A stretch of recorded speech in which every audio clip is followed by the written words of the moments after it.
Good morning, everyone. My name is Boon Leng, and today I will be sharing my coaching philosophy and how it translates into practical evidence-based training for pupils athletes. As a coach, I believe that every athlete can improve through effort, reflection, and a growth mindset. My focus is on athletes aged 10 to 12 years old. I advocate for a multi-sport environment because I value lead specialization.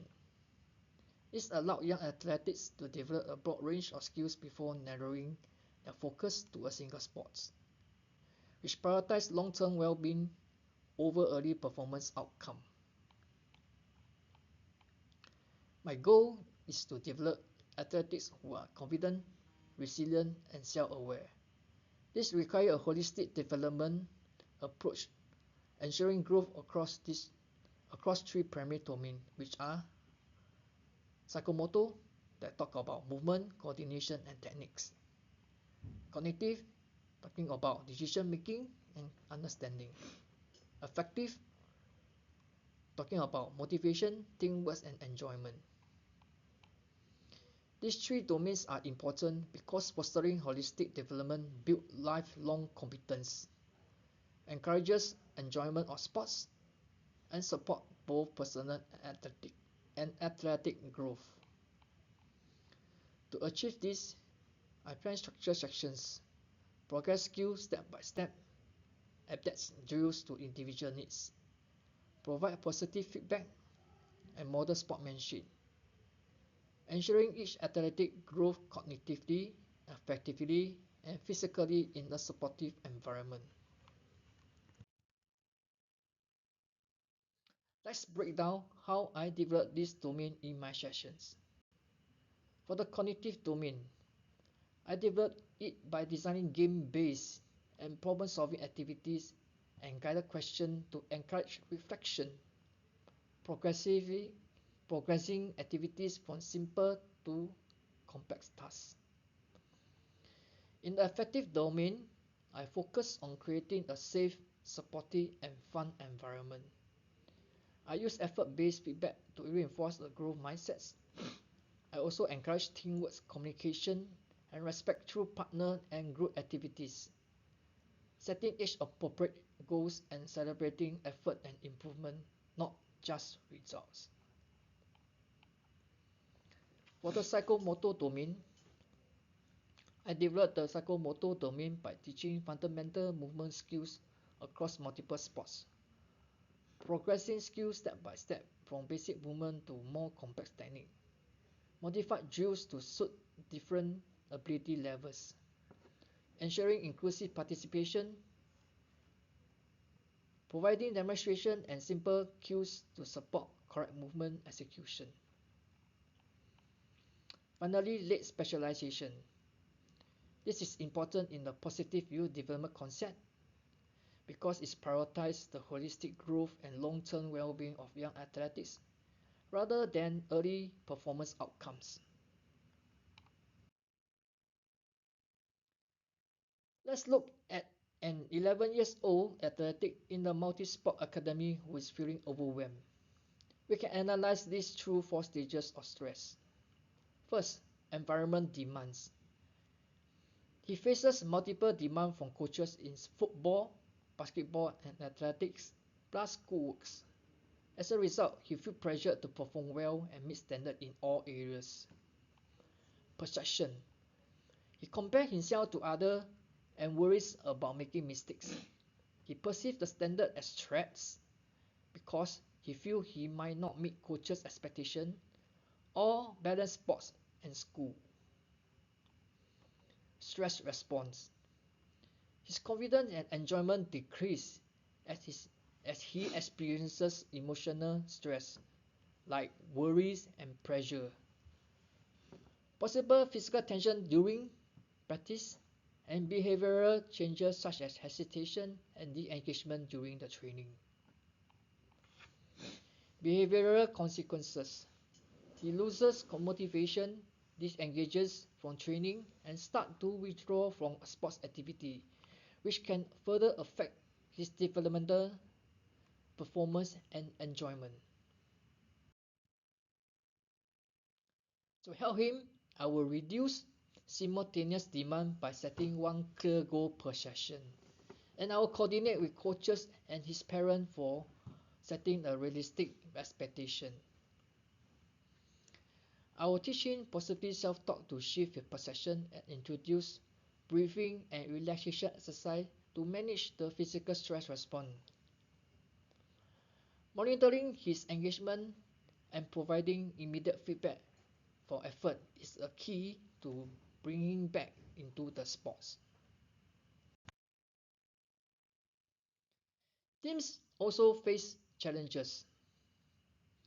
Consider a group of 10 to 12 years old athletes in the multi-sport academy is starting to struggle as a team. Some players are more experienced and they begin to take over games, leaving weaker teammates feeling left out. This leads to argument over positions, blaming each other for mistakes, and less communication on the field.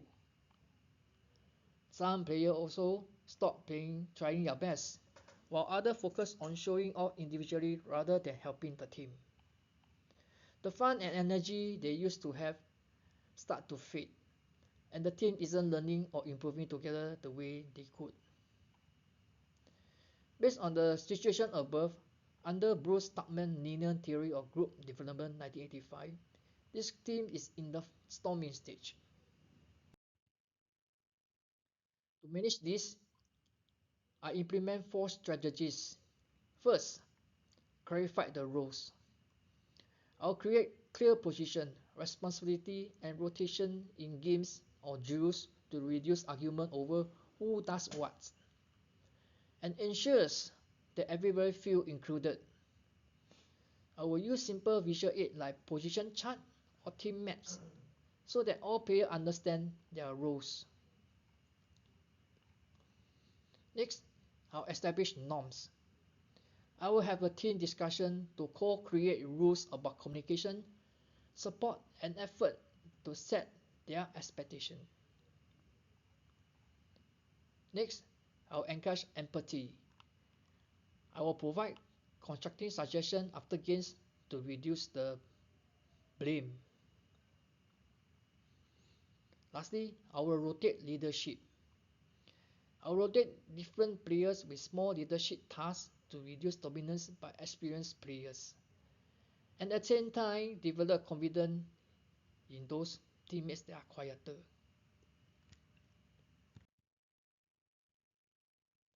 Now, let's look at the practical application of this theory, the pancake plank.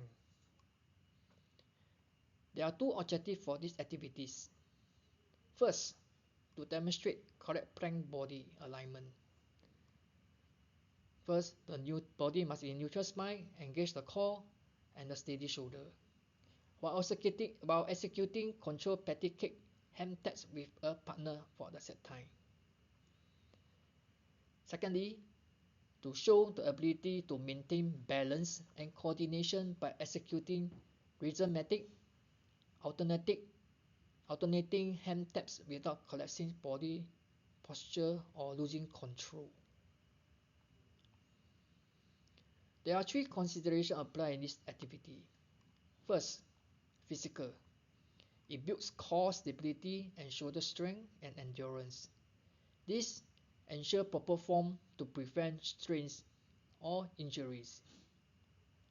Cognitive. It requires focus and concentration to match rhythm and timing. This enhances decision making when choosing which hand to tap next. Effective. It promotes teamwork and communication between partners, which will encourage perseverance, resilience, and enjoyment in a fun challenge setting. So these are the instructions on how to do the pancake plank. First, both partners start in the high plank position, facing each other with hand directly under shoulder and body in a straight line. Second, while holding the plank, both partners lift their right hand and slap the partner right hand Okay, you can see the diagram how it look like. That's on the screen.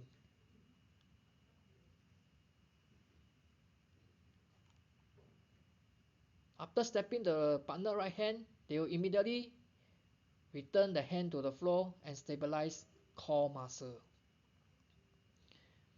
Next, they will lift the left hand and slap the partner left hand.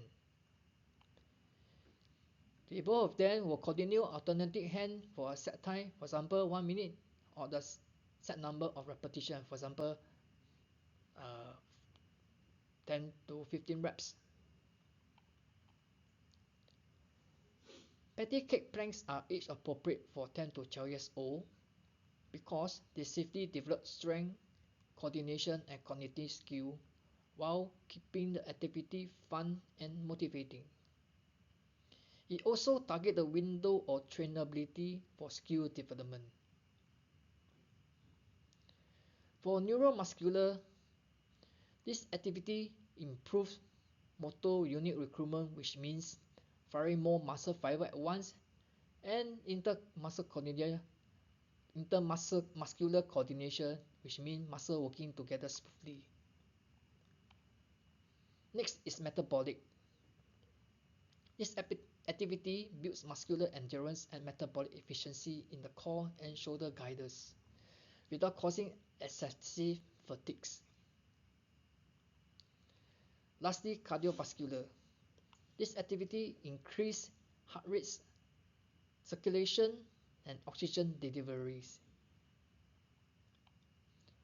I apply training principles like specificity by focusing on core and shoulder stability that require for multi-sport athletic foundation, and overload it by gradually increasing duration from 30 to 40 seconds.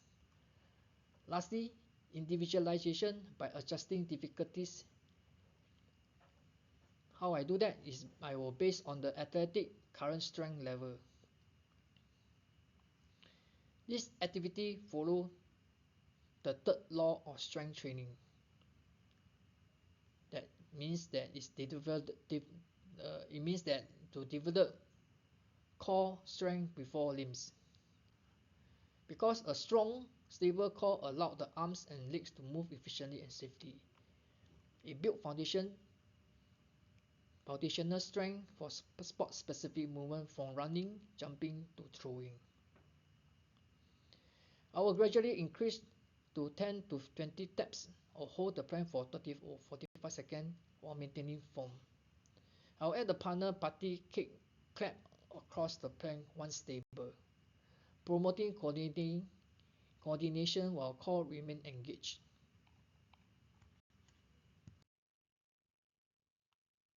In summary, my coaching philosophy focuses on holistic growth for pupils athletics from ages 10 to 12 years old through a growth mindset and lead specialization. By integrating the physical, cognitive, and affective domain, I design sessions like pancake planks that develop foundational core strength and teamwork. Utilizing Gibbs reflective model and Tuckman linear theory, I proactively manage individual stress and team storming stage. This evidence-based approach ensures age-appropriate training that aligns with the window of trainer ability, raising resilient athletic who find lifelong enjoyment and competence in sports. Thank you for your time.